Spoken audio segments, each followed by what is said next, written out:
I stood in the aisle of that corner store late at night. The fluorescent lights buzzing under the Chicago skylight. The shelves were stacked high with snacks and with bread, when two figures entered with masks on their head. I froze behind the cereal boxes so tall, my car half full as the moment did fall. They spoke in low voices, demanding the till, the cashier's hand shaking with visible chill. I saw the fear spread like a wave through the air, the customers ducking with a silent prayer. My phone was right there, but my fingers stayed still, too scared to move or to trigger the thrill. The whole scene unfolded in under 5 minutes flat. The robbers grabbed bags and then turned to the back. I witnessed the panic, the hurried escape, the way the door slammed with the final loud scrape. Sirens came later, but I stayed in my place, heart racing wild in that ordinary space. The cashier was crying when the lights came back on, and I slipped out quiet before the cops dawned.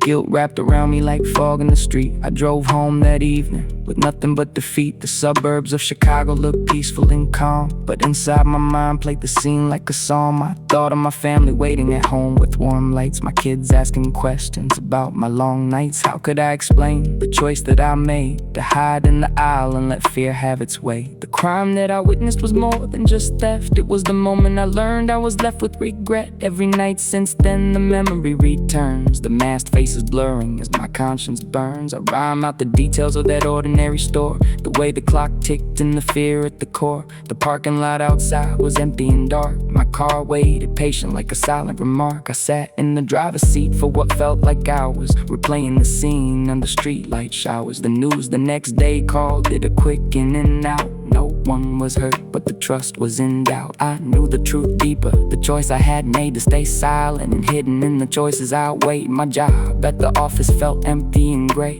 meetings and coffee, but the guilt wouldn't stray. I spoke to no one about the aisle 3 view, the way the world shifted in that moment so new. The Chicago wind blew cold through the leaves, reminding me always of what the heart grieves. I started to walk different roads to the store, avoiding the building that held the dark lore. Friends asked why I seemed distant and quiet. I smiled and said nothing about the old riot. The crime I had witnessed was simple yet deep, a theft in the night that made my soul weep. Not for the money or the items they took, but for the silence I chose like a closed book. I rhyme every second of the fear in the air, the way the cashier's eyes met mine with a stare. The fluorescent hum mixed with the radio song, the tune that kept playing all evening long. My hands on the cart were sweaty and tight, the wheels creaking softly in the still of the night. I thought of the heroes in movies and shows, the ones who would act, but I stayed in my pose. The guilt grew heavier with each passing day, like clouds over Lake Michigan far away. I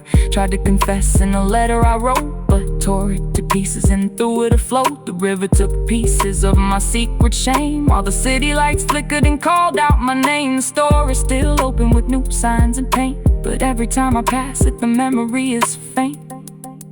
I whisper the rhymes when the night is too still, the story of hiding and bending my will. The suburbs sleep soundly with their lawns so green, yet inside my chest the regret stays unseen. I witnessed a crime that was over so fast, but the echo inside it forever will last. My wife noticed changes in the way that I slept, the nightmares of vows where the secrets were kept. She held me close, asking what troubled my mind. I rhymed in my head, but the words stayed behind. The days turned to weeks and the weeks into years. The Chicago skyline still brought silent tears. I started volunteering at the local watch group, hoping the action would help me regroup. But deep in the quiet, when the meetings were done, the aisle 3 memory returned like the sun. The crime that I witnessed taught me one true thing, that courage is quiet and silence can sting. I rhyme out the full tale in verses so long. The store lights, the masks, the fear and the wrong, the way the bags rustled and the door chime rang, the moment I chose not to do anything. 2,000 words of this rhythmic release, a confession that finally brings me some peace.